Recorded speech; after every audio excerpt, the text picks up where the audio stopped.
Hello everyone, very warm welcome to all of you. Today in this session we are going to discuss mission 200 plus. Before starting, let us discuss the question pattern of mathematics in NDA. We have total 300 marks and total 300 marks, very important thing, and total number of questions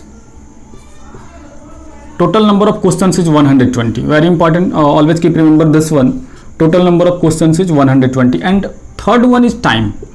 You have 150 minutes, मतलब 2.5 hours, 150 minutes. This is your complete schedule and question of NDA in mathematics. Total 300 marks and total question number of questions is 120, and you have the time to complete all these questions only 2.5 घंटे. ठीक है, तो आपको within 2.5 hour you have to solve 120 questions and total number of marks is 300. This is the pattern of mathematics in NDA. आज जो हम सबसे important बात करने जा रहे हैं कि मिशन 200 प्लस. एक चीज़ तो बता दें आपको, जितने भी कॉम्पिटिटिव एग्जाम्स होते हैं they all are very different from board exam. जो भी बोर्ड एग्जाम होते हैं आपके और जो भी कॉम्पिटिटिव एग्जाम होते हैं, कहीं ना कहीं दोनों में डिफरेंस होता है. जैसे कि हम बात करते हैं एनडीए की, और जैसे कि हम बात करते हैं आप 12 की एग्जाम दे रहे हैं, तो वहाँ पर you have to target score 100 कि हमें 90% नंबर लाना है, हमें 99 नंबर लाना है, हमें मोर देन 80 नंबर लाना है. But it is quite different from that general exam. यहाँ पर आपको ये नहीं कि हमको 90% सॉल्व करना है, आपको ये नहीं कि हमको 80% सॉल्व करना है, आपको बस एक रणनीति दिखना है कि हमें कितना चाहिए ताकि हम क्रैक कर पाए. ये वेरी इंपॉर्टेंट है. वेरी इंपॉर्टेंट क्या? Quite different from general exam held in for 11th और 12th और 10th. वेरी इंपॉर्टेंट, क्योंकि वहां पर हमारा माइंड सेट होता है कि हमें 90 नंबर लाना है, बट यहां पर ये नहीं करना है. Very important, always keep remember this one.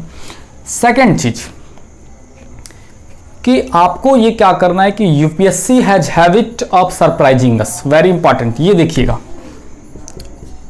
पिछले टॉपिक में भी हमने डिस्कस किया था.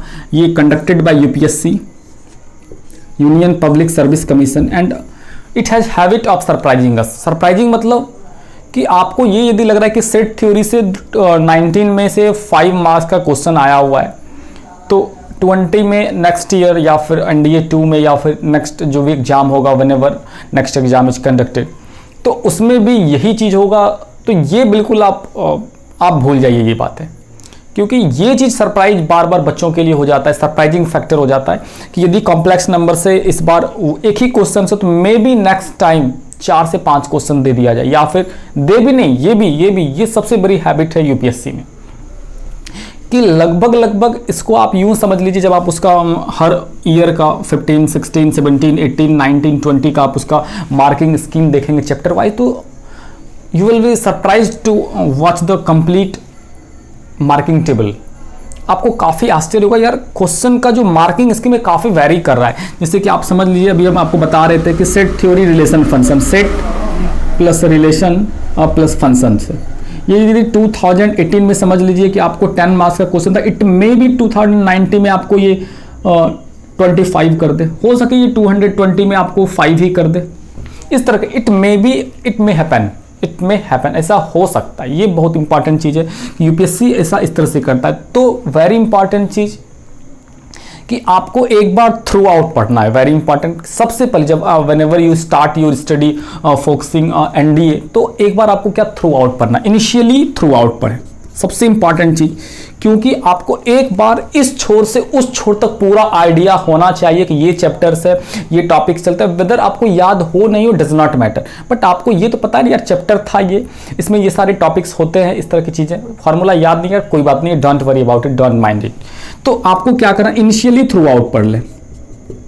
इनिशियली थ्रू आउट स्टडी कर ले, ये इंपॉर्टेंट चीज़ है. इनिशियली जब आप इनिशियली स्टार्ट करते हैं, नहीं भाई हमें एनडीए क्वालिफाई करना है या फिर हमें एयरफोर्स क्वालिफाई करना है, तो ये सबसे इंपॉर्टेंट है. इनिशियली फर्स्ट टाइम जब आप 11th में होता है तो एक बार पूरा बना लें, 12 में है तो एक बार पूरा कंप्लीट कर लें. अब इंपॉर्टेंट बातें आती है कि आपको पढ़ना क्या है, कौन से बुक से सजेस्ट करना है और किस तरीके से पढ़ाई करना है। ये देखिए सबसे इंपॉर्टेंट चीज़ें हैं बच्चों के लिए। तो यहाँ पर हम जो कुछ बातें डिस्कस करने जा रहे हैं वो देखिए। सबसे इंपॉर्टेंट चीज़ जो है, यदि हम बुक्स की बात करते हैं, यदि हम बुक्स की बात करते हैं आपके कि आपको कौन से बुक्स सजेस्ट कर सकते हैं या फिर आप किस तरह के बुक्स से स्टडी करते हैं, तो very important, initially you have to complete NCERT book, very important, you have to complete NCERT book, क्योंकि NCERT क्या, NCERT is the base। कहीं ना कहीं जितने सारे कॉम्पिटिटिव एग्जाम्स हैं, जितने सारे सुपरस्टार टीचर्स हैं, दे रिकमेंड NCERT। भाई आप एक बार एटलीस्ट NCERT तो जरूर बना लो। एंड ये नहीं कि हम सारे सवाल को बना रहे हैं कि यार कोई भी क्वेश्चन मिला है सर इसका आंसर तो ये है, मतलब इस तरह के नहीं, यार आंसर ही याद कर लो with full concept. NCERT with full concept, ये इंपॉर्टेंट चीज है। NCERT विथ फुल कॉन्सेप्ट, ये सबसे ज्यादा इंपॉर्टेंट चीज है आपका। फुल कॉन्सेप्ट मतलब जैसे कि आप कॉम्प्लेक्स नंबर पढ़ रहे हैं वहां पर, तो कॉम्प्लेक्स नंबर क्या है, मॉडुलस क्या है, कंजुगेट क्या है, आर्ग्यूमेंट क्या है, आई से रिलेटेड सवाल वैसे बनेगा, क्यूब रूट्स ऑफ यूनिटी क्या है, पोलर फॉर्म क्या है।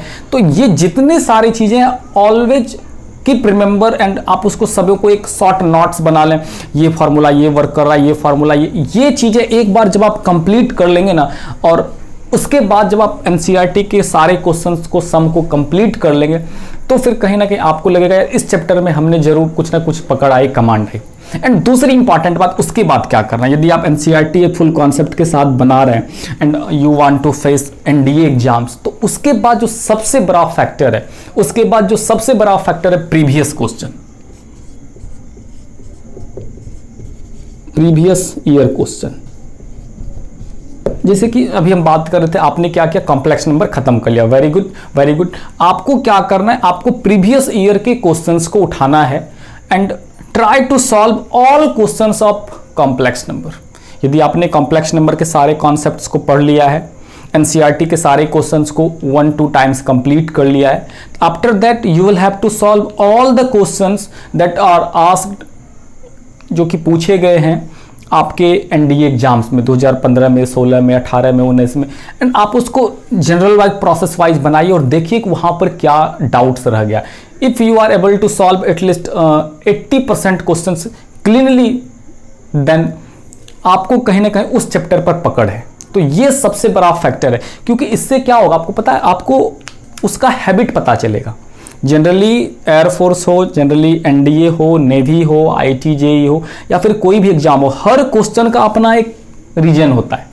आप जब बार बार देखेंगे तो आप एक चीज गौर करेंगे, फोकस करेंगे कि क्वेश्चन जब पूछे जाते हैं तो फिर वो अपने लय को कभी छोड़ता नहीं है। आप NDA के क्वेश्चन को, किसी भी चैप्टर के क्वेश्चंस को देख लीजिए, तो जिस टॉपिक को वो टच कर रहा है तो बार बार वो UPSC उसी टॉपिक को टच करेगा, वो उसका एक रीजन बन जाता है, उसका एक जॉन बन जाता है। ये बहुत ही बड़ा फैक्टर है। तो होगा ना कि जब आप एक रास्ते पर बार बार चलते हैं तो आपको पता चल जाता है कहाँ पर ब्रेकर है, कहाँ पर सड़क टूटा हुआ है, कहाँ पर नाली बना हुआ है। ये चीज़ें बहुत इंपॉर्टेंट चीज़ है, ठीक है। और तीसरी इंपॉर्टेंट बात है, क्या करना है आपको, जब आपको लगे कि हमने NCERT को कंप्लीट कर लिया, जब आपको लगे कि हमने प्रीवियस ईयर के क्वेश्चंस को बना लिया, तो जब NDA का एग्जाम नज़दीक आए, आपको पता है कि एवरी ईयर ये 2 बार कंडक्ट किया जाता है। एक बार अप्रैल में इसका फॉर्म भरते हैं, इसका सितंबर अक्टूबर में फॉर्म भरते हैं। तो ये चीज़ इंपॉर्टेंट है। सॉरी, अप्रैल में एग्जाम होता है और फिर सितंबर अक्टूबर में एग्जाम होता है।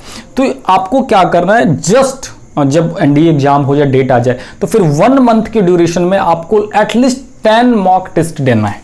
ये सबसे इंपॉर्टेंट चीज, आप यूं समझ लीजिए ब्रह्मास्त्र हो गया, ये आपको एटलीस्ट 10 मॉक टेस्ट देना है। मॉक टेस्ट मतलब जस्ट उसी तरह का इन्वायरमेंट बनाया गया, जस्ट उतने ही क्वेश्चंस हैं हमारे पास, जस्ट उतने ही आपके पास मार्क्स हैं, उतने ही टाइम है, और उस ड्यूरेशन में आपको you will have to solve all the questions. आपको वो फील करना है चलो भाई आज NDA का एग्जाम है, फिर उस समय आप देखिए कि आप कितना क्वेश्चन कर पा रहे हैं, कितना मार्क्स आ पा रहा है। And very important, mock test का आवर इंटेंशन, हमारा टारगेट है मॉक टेस्ट का कि हम कमी कहाँ पर रह गई। कहते हैं ना कि जहाँ पर आपका कमी है, फिर टेस्ट एग्जाम इसीलिए चीज़ होता है कि हम उसको इम्प्रूव कर सकें नेक्स्ट टाइम।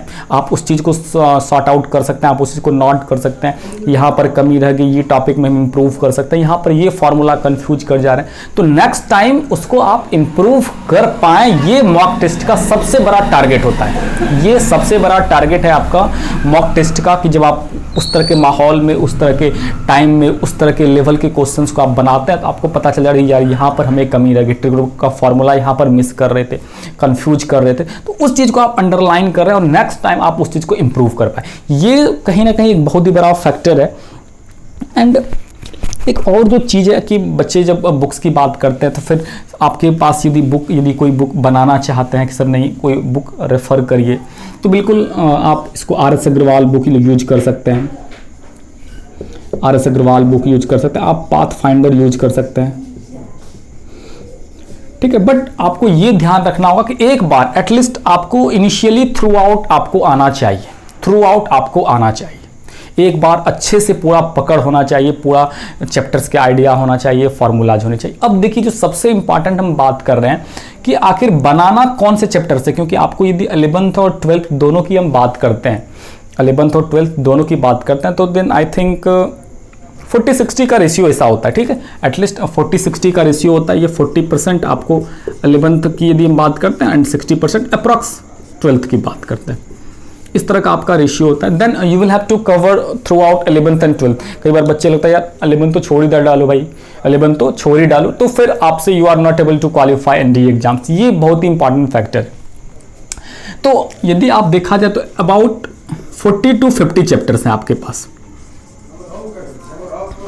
ठीक है, अबाउट 40 to 50 चैप्टर्स है आपके पास, 40 से 50 चैप्टर है।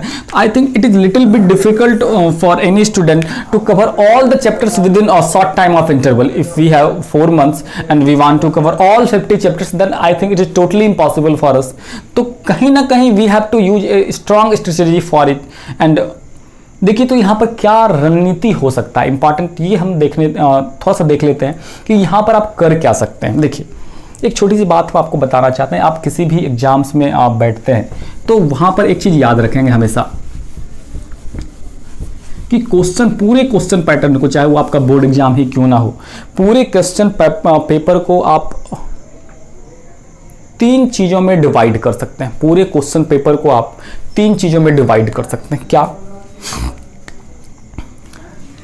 Below average, below average, below average मतलब ये डायरेक्ट क्वेश्चन आप हिट कर सकते हैं, ये डायरेक्ट आप बना सकते हैं, डायरेक्ट ये क्वेश्चन आप क्या कर सकते हैं, डायरेक्ट क्वेश्चन बना सकते हैं। And it is you have chances about 20 to 30% in all competitive exams, you have chances to solve these questions about 20 to 30%।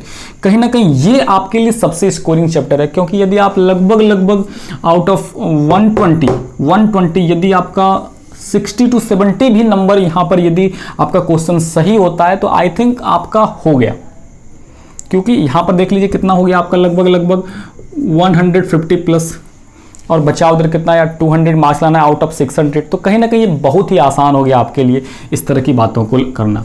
तो ये चीज़ आपको ध्यान में रखना है। तो यहाँ पर जो हम बात कर रहे थे अभी आपको कि क्वेश्चन पैटर्न को 3 टुकड़े में डिवाइड आप कर सकते हैं। पहला क्या हो गया, बिलो एवरेज, जो कि बिलो एवरेज होता है और 20 to 30% होता है आपका, देख लीजिएगा। मतलब ये जो क्वेश्चंस होते हैं उस पूरे आउट ऑफ 120 क्वेश्चंस, ये जो आपको लगभग आप उसके 20 से 30 क्वेश्चन जो आपको वहाँ पर उस पूरे क्वेश्चन पेपर में मिलेंगे, या तो डायरेक्ट अटेम्प्ट कर सकते हैं, या फिर डायरेक्ट फार्मूला बेस्ड हो सकता है, या फिर कोई डायरेक्ट कुछ ऐसा ट्रिक दे दिया गया जो कि आप डायरेक्ट बना सकते हैं। तो ये कहीं ना कहीं स्कोरिंग फैक्टर है आपके लिए, ये कहीं ना कहीं स्कोरिंग फैक्टर है, इसमें से टॉपिक छूटना नहीं चाहिए। इसमें ये हो सकता है कि चलो भाई इस बार कॉम्प्लेक्स नंबर से नहीं आया, प्रोबेबिलिटी से आ गया, ट्रिगो से आ गया, तो इसलिए हमने आपको कहा at first you have to study all the chapters throughout, it's very important. And ये नहीं कि सर ये थोड़ा डिफिकल्ट है, इसको चलो हम लीव आउट कर देते हैं, you can, but initially you have to throughout study all the chapters whether it belong to 11 or 12, okay? And now we have average questions। यदि हम एवरेज क्वेश्चंस की बात करते हैं तो about 50 to 60% in all the papers we have average questions, may be small थोड़ा सा calculation हो सकता है, इट में भी थोड़ा सा कैलकुलेशन हो सकता है, थोड़ा सा ट्रिकी क्वेश्चंस हो सकता है। तो आपके लिए स्कोर करने का जो सबसे बड़ा फैक्टर है कि आप इस दोनों पर कमांड करिए। आपको देखिए, आपको क्या करना है, इस दोनों पर कमांड करना है। ये आपको अप्रॉक्स, ये आपको जो टॉपिक है ये आपको अप्रॉक्स 80% क्वेश्चंस को सॉल्व करवा सकता है। आपको क्या करवा सकता है, ये आपको 80% क्वेश्चन सॉल्व करवा सकता है। और आपको हमने इनिशियली स्टार्टिंग में ही भी ये बात डिस्कस कर लिया आपको कि it is quite different from board exam held as in 12th और 10th। आपको 100% सॉल्व नहीं करना है। बच्चे करते क्या है, 90 नंबर भी, यार बच्चे परेशान है सर 90 नंबर ही बना पाए, नहीं, वो चीज it is different, it is quite different.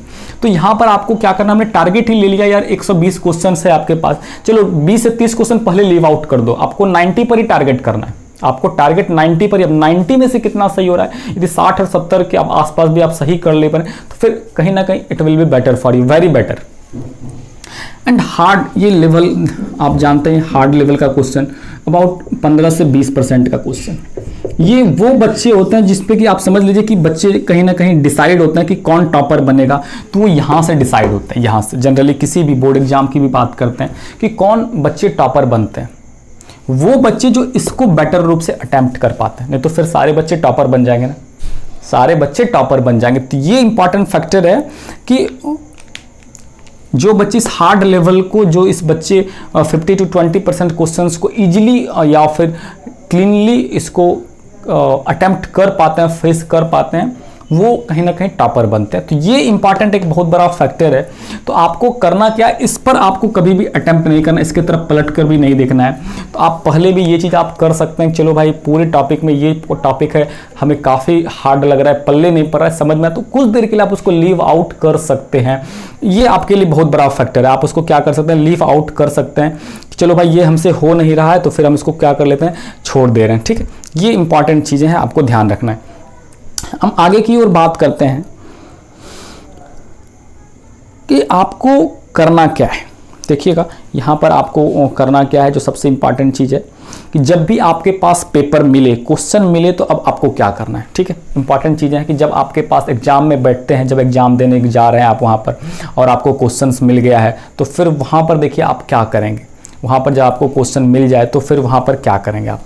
ठीक है, तो देखिए जब आपको फर्स्ट टाइम क्वेश्चन मिला, आप एग्जाम देने आज चले गए और एग्जाम में बैठ गए हैं, आपको क्वेश्चन मिला, तो वहाँ पर आपको किन बातों का ख्याल रखना है, ये कहीं ना कहीं बहुत इंपॉर्टेंट चीज़ है।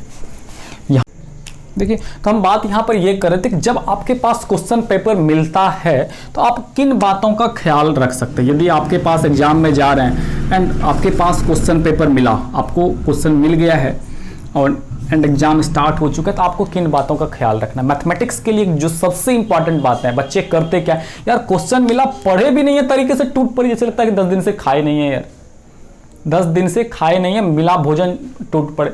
नहीं यार, ये सबसे इंपॉर्टेंट चीज़ है। बड़े बड़े मैथमेटिशियंस का कहना है, if you have 1 minute to solve a question, then spend 50 seconds to read carefully that question. आपको एटलीस्ट 45 से 50 सेकंड्स आपको अच्छे से पढ़ने में, अच्छे से समझने में कि क्या कॉन्सेप्ट यूज कर सकते हैं, कौन सा बेटर वे हो सकता है सॉल्व करने का, ये आपको इंपॉर्टेंट चीज़ है। कंपटीशन के लिए ये कई बार होता है क्या कि आपके लिए ट्रिकी क्वेश्चन होगा, आप यह लेंदी प्रोसेस अपना रहे, कहीं ना कहीं आप यहाँ पर हार जाएंगे, ये आपके लिए बिल्कुल भी इंपॉर्टेंट नहीं है। तो सबसे इंपॉर्टेंट क्या, रीड केयरफुली, आप क्वेश्चंस को अच्छे से पढ़ लीजिए, ये इंपॉर्टेंट होगा आपके लिए। अच्छे से पढ़ लीजिए, अच्छे से समझ लीजिए क्या यूज कर सकते हैं, कौन फार्मूला यूज कर सकते हैं, क्या आसान तरीका हो सकता है, ये इंपॉर्टेंट चीज़ है।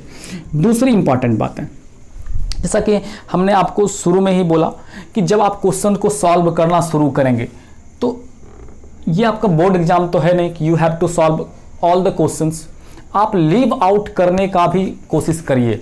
जैसे कि कोई क्वेश्चन नंबर 1 बन गया, क्वेश्चन नंबर 2 बन गया, क्वेश्चन नंबर 3, क्वेश्चन नंबर 4 यार समझ में ही नहीं आ रहा है, लग रहा है कुछ कंफ्यूजन टाइप में, तो यार तुरंत उसको लीव आउट करिए, उसको तुरंत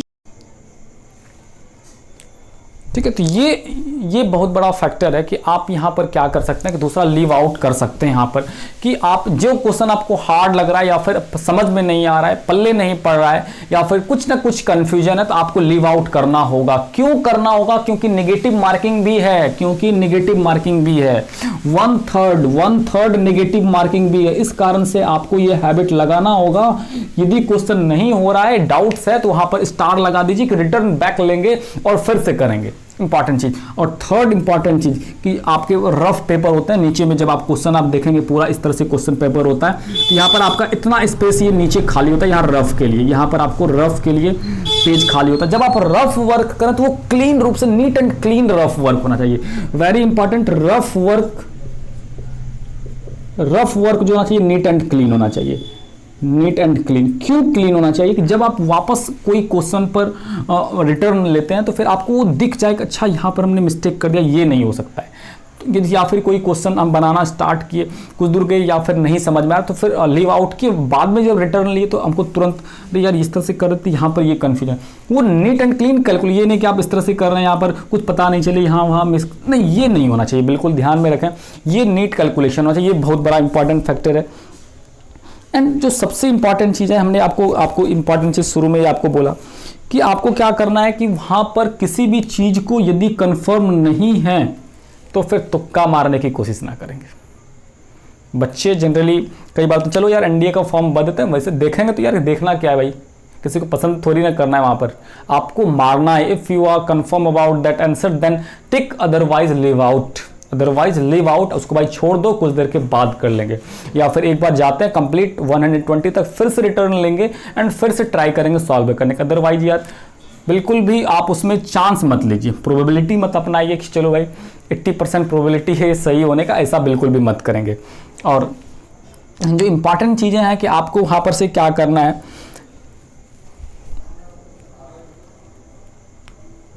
सारे क्वेश्चंस को सॉल्व नहीं करना, ये इंपॉर्टेंट चीज़ है। Don't solve all questions, don't solve all question. आप ये पहले से भी रणनीति में या माइंड सेट करके जा सकते हैं। आपको ये नहीं कि सर नहीं बना 90%, या 90 बना लिए तो फिर that is very sufficient for you, very very sufficient for you. आपको ये नहीं सोचना है या फिर टेंस होना यार सर हमने तो 90 क्वेश्चन से सॉल्व कराई, ऐसा नहीं होना है, बिल्कुल भी नहीं। क्योंकि ये बिल्कुल बोर्ड से डिफरेंट है, board and NDA both are different. आपको क्या करना है यहाँ पर, तो इंपॉर्टेंट चीज़ें यहाँ पर से क्या क्या निकल के आ रही है कि यूपीएससी सरप्राइज कर सकती है क्वेश्चन पेपर को। कभी कॉम्प्लेक्स नंबर में इतना आया, कभी कैलकुलस में इतना आया, कभी अलजेब्रा में इतना आया, तो फिर ये चीज़ें बदल सकती है, फ्लक्चुएट कर सकती है। तो ये चीज़ें बिल्कुल कुछ चीज़ें आप है जो कि ध्यान में रख सकते हैं, वेरी वेरी इंपॉर्टेंट है। एंड एक चीज़ और जो हम लास्ट में फाइनली एक चीज़ ध्यान में रखना सकते हैं दोस्त, हम जीतते कब हैं, हम युद्ध कब जीतते हैं? जब पावर एंड रणनीति एंड माइंड एक साथ वर्क करे। आपको एक चीज़ याद होगा अच्छे से, जब महाभारत की लड़ाई हो रही थी तो पांडव से कई गुना ज़्यादा शक्तिशाली कौरव थे, बट पांडव जीते ना। क्यों जीते? रणनीति, कृष्ण की रणनीति, कृष्ण की रणनीति। तो आपको युद्ध जीतना होगा जब आपका मजबूत रणनीति होगा। आप 10 घंटा पढ़ करके युद्ध नहीं जीत सकते। आप यदि ये सोचते हैं हम तो पूरा मेहनत करते हैं, तो फिर आप ऐसा बिल्कुल भी गलत है। Power, potential, your hard work as well as strong strategy, मजबूत सा रणनीति होना चाहिए, तभी हम ये मिशन फतेह कर पाएंगे। मिशन 200+ आपका ये जो टॉपिक है, तभी ये सफल हो पाएगा। ओके, और थैंक्स ए लॉट। अच्छे से मेहनत करिए, दम लगाइए पूरा। और एक बार एक चीज़ जो सबसे इंपॉर्टेंट होता है, आप ये हर बार सोच करके बैठे, इट्स योर लास्ट अटेम्प्ट। क्योंकि जब आप माइंड में ये सेट करके चलते हैं कि हमारे पास और भी मौके हैं, तो कहीं ना कहीं आप फुल पोटेंशियल नहीं दे पाते हैं। तो whenever you think that it's your last chance, then I think you will have you give your 100% potential, you will give your best. Okay, thank you.